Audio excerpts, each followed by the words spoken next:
Welcome back to another episode of 40 Facts About the 40K Universe. I am your host Gershwin and you are watching One Mind Syndicate. Today we're going to be talking about a topic that we discussed in one of our For the Greater War episodes. We had a subscriber who asked, what do each individual race, what do they believe happens to them after they die? Or what happens, or what are their beliefs on death? We answered that question in that episode, but I wanted to create a 40 Facts video to give you guys more in-depth information on it. And of course, a lot of people were interested and they kept asking. So this video is here because of that. If you guys have any suggestions or questions that you guys want us to create a video for, don't forget that you can comment down below. Put suggestion followed by the topic that you guys would like us to create a video for, and we'll do that for you guys. So let's get into 40 Facts About the Afterlife. The official position of the ecclesiarchy on the spirits of the deceased is that the emperor judges all faithful humans after death, and if they are worthy, grants them a place in his celestial army. Differing interpretations of the imperial creed offer a wide variety of explanations for what happens to those souls deemed unworthy of joining the God Emperor's ranks, but who are not heretical to be damned outright. Some versions say that they are reborn to try again. Others that they must wander the afterlife for a time, braving the dangers of the warp as penance for a life ill spent until their actions have been redeemed, proving themselves worthy of the God Emperor's service. There are also many tales of legendary servants of the Emperor returning from the Immaterium to the world of the living when the people of the Imperium need them most. Some versions of the creed refuse to acknowledge the sentience of such entities, referring to them in technical terms such as post-life warp signature and the archaic charge contained by a residual personality. In this way, the devotees of the imperial cult see the warp as an analog of the old Judeo-Christian concept of heaven and hell. The warp is hell for those who have been unfaithful to the God Emperor, but can become a form of heaven for those who have been true to his will. Whether there is any truth to this belief is unknown, but the psychic nature of the Immaterium means that the collective and strongly held beliefs of mortals in real space tends to take on a reality of its own within the warp. What is known with certainty is that those men and women of the Imperium who have displayed unshakable faith in their concept of the God Emperor have sometimes been able to enact feats that can only be considered miraculous by any fair use of the term. These feats have been particularly potent when deployed as weapons against the servants of chaos, demonic and mortal alike. It may be possible that the ancient saying may hold truth: the Emperor protects. As you will see as we discuss about death and the afterlife, many cultures of the Milky Way galaxy, both human and Xenos, believe that the Immaterium is the final resting place for the souls or spirits of the dead. Certainly, there is some truth to this notion. The Eldar believe that upon their death, their souls travel into the warp, where they are immediately devoured by their race's ancient enemy, the Chaos God Slaanesh. Because the Eldar hedonistic and intensely psychic nature was responsible for bringing Slaanesh into existence within the Immaterium, following the fall of the Eldar, sometime between the 29th and the 30th millennia, it can be said that the Eldar soul have a form of psychic gradient in which they are immediately consumed by the hunger of Slaanesh upon the death of their physical bodies, if protective measures are not taken. For the Eldar of the craft worlds, this protection takes the form of spirit stones, worn by every one of their numbers, which immediately absorbs their soul's psychic energy upon death, so that it can later be deposited for safekeeping within the craft world's infinity circuit. An Eldar Spirit Stone, also known as a Waystone, Dreamstone, and Tear of Isha, is a small, seemingly precious gem carried in a variety of different aesthetically pleasing settings on the Eldar's chest, used to save their soul from destruction by Slaanesh.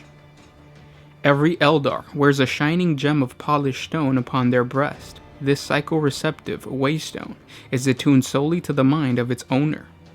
At the moment of the Eldar's death, the stone acts like a psychic trap, absorbing its psychic self and preventing it from entering the warp, and being consumed by the great nemesis of the Eldar race, the Chaos God of Pleasure, Slaanesh.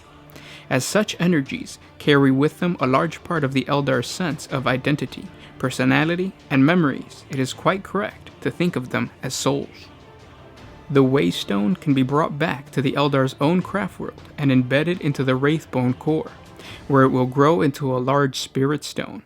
Once the stone is implanted, the individual Eldar soul it contains can travel freely through the Wraithbone, mingling with other Eldar souls and forming part of the communal spirit of the craft world itself. The souls within the craft world collectively exist within the Infinity Circuit. An Infinity Circuit is a psychic matrix contained in all Eldar craft worlds and is essentially composed of the Wraithbone skeleton of the craft world itself.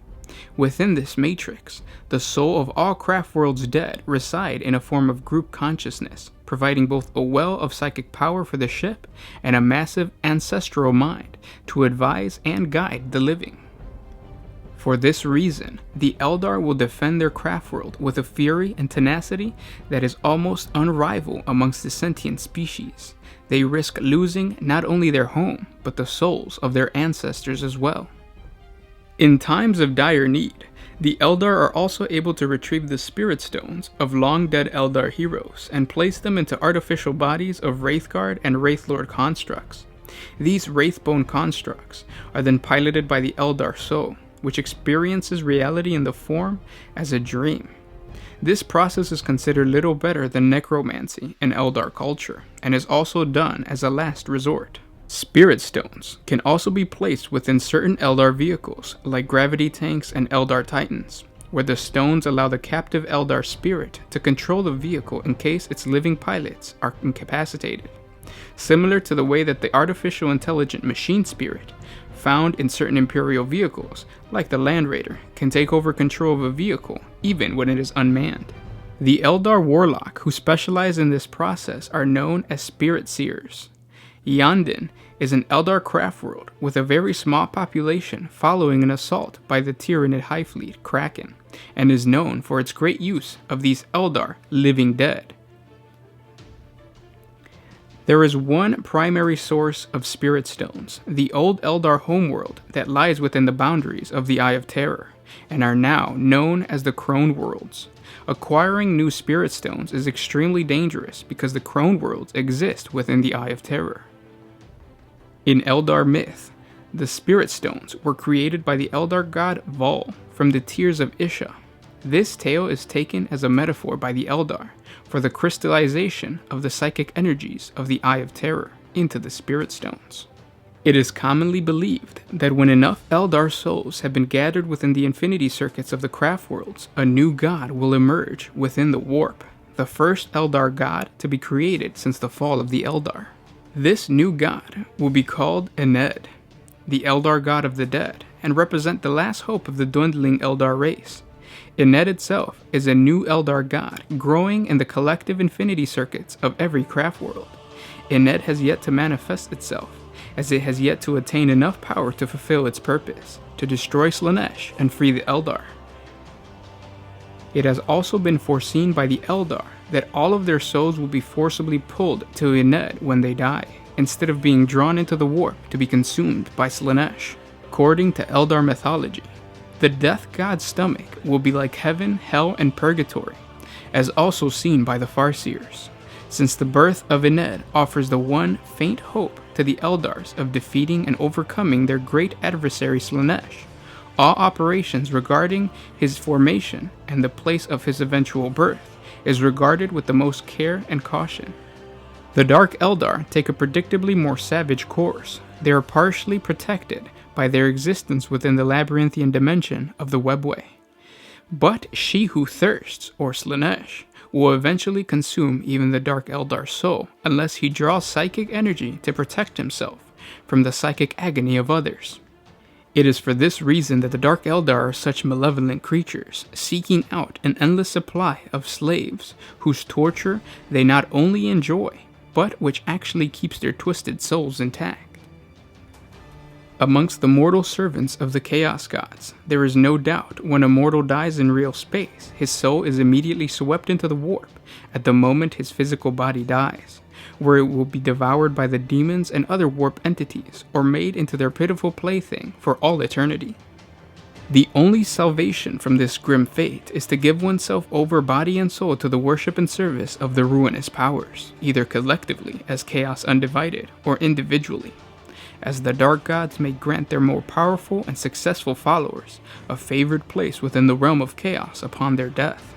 The most successful devotees of Chaos can even look forward to an existence as a demon prince, a position of guaranteed immortality and control over one's own demon world within the realm of Chaos. Orc Afterlife is something that is talked about by the xeno-savants of the Imperium more often than the actual orcs themselves. Orcs don't wrestle with existential thoughts of death. They simply want to continue fighting. The few orcs that do talk about the afterlife believe that once dead, the orc is reincarnated. This notion can be best explained by an orc in his own language, as he describes what he believes about orc death. Oi, death ain't nothing. Gork and Mark could just spit you out again. And those were 40 facts about the afterlife. I hope you guys enjoyed this video. If you guys have any more comments, questions, anything that you guys need me to clarify, please comment down below. This is one of those topics that was awesome to learn about. So if you guys have any questions, I'll try my best to answer them. Now, I didn't talk about the Necrons and I didn't talk about the Tyranids. I didn't talk about the Necrons because the Necrons are dead. They don't have souls. Their souls were devoured during the War in Heaven, or because of the War in Heaven. If you guys want to learn more about the Catan absorbing the souls of each Necron tier, please check out our Necron Part 1, or 40 Facts on Necrons Part 1. That's going to explain to you who the Necron tier were, who the old ones were, and what the War in Heaven was all about. That will give you an explanation as to why the Necrons are already dead. Now, I didn't do the Tyranids because I've talked about them a bunch of times, and it's a difficult concept to understand, it's a difficult concept to explain, for me to explain, because a Tyranid, when you kill a Gene Stealer, or if you kill a Hive Tyrant with a bunch of Gretchen, what happens is, you don't kill the Tyranid, you just kill that individual part of the Tyranid, if that makes sense, because a Tyranid is a multicellular organism. The easiest way to explain it is, you're a multicellular organism. If you and me got into a fight, I can cut your finger off, but you won't die. I mean, you could die from lack of blood, but in itself, me cutting your finger off does not mean that you die. So you, as a whole, represent the Hive Fleet, and your finger represents the Hive Tyrant or the Gene Stealer that I kill. I hope that makes sense, and it's a topic that I'm going to discuss more when I make more 40 fact videos, but that's the reason why I didn't want to include it in here. There really is no afterlife for them. Their afterlife doesn't exist because Tyranids never die, kind of like the Goonies. I hope that made sense, guys. Don't forget to like, comment, and subscribe. By you guys liking, commenting, and subscribing, it really helps out the channel, and it tells YouTube that you want to see more content from us, and then YouTube says, alright, let's promote more Warhammer 40K content from these guys, and it helps everybody out. So don't forget to like, comment, subscribe, share this on Twitter, Facebook, with all your friends, and I'll catch you guys tomorrow. This was Gershwan with One Mind Syndicate, signing out.